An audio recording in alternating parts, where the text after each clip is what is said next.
first. Coach Bianco, first of all, can you tell us about that review and how long it took? I mean, how did you keep your team focused? It's frustrating, and it's the first year. That's why they call it experimental, and we're learning. But we voted on it as coaches, and I think overall it's what we want. Obviously, we don't want a 6-minute review.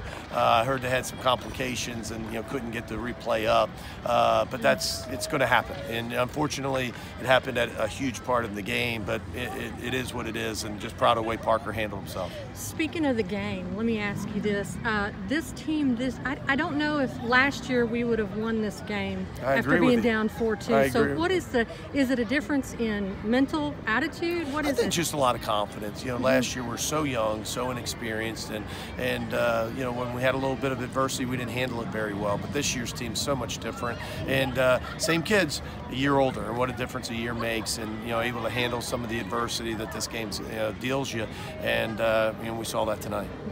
Etheridge, obviously, the first 4 innings of the game wasn't as sharp as it usually was. What did you see from the Rollison? Rollison, I'm sorry. Yeah, sorry. He wasn't sharp, but it wasn't easy for him. I thought they had a few balls that just found some holes, and I thought at times he put too much pressure on himself and trying to make the perfect pitch. And when that happens, it's against a good offense like A&M's, it's not a good mix. But he hung in there and gave us an opportunity, got us to the 5th inning, and proud of the way Will came in and put up some zeros to really keep the game intact to give us an opportunity late. 8th inning obviously was huge, both offensively and defensively. Talk a little bit about the top of the 8th, where we put the runs on the board. Yeah, I thought the whole key to the game offensively for us was Gray's at bat, against Hoffman, their closer, where you don't see many guys like that. Some Marine pitchers that are going to throw the ball in the low to mid 90s, and he's in there throwing at 93, 94, and Gray gets the barrel on the ball, and I think kind of ignites us a little bit, and Ole gets a jam shot to right, and then then all of a sudden we get a couple hits from the middle of the lineup. Proud of the way Thomas hung in there.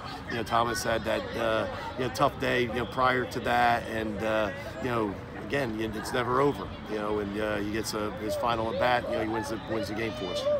Okay, and then in the bottom of the 8th inning, with Parker loading the bases up with 1 out and the 2 huge strikeouts that he got. Talk a little about his mental attitude on the mound and how he got out of the inning. Just proud of it's a lot of people don't realize how difficult it is to pitch at the end. And he's been the guy before Dallas, and kind of the setup guy, and here's a guy finishing and closing his first SEC game on the road. We talked about the bases loaded and the instant replay delay. He just handled it like a champ, and just real proud of him. Thanks, Coach.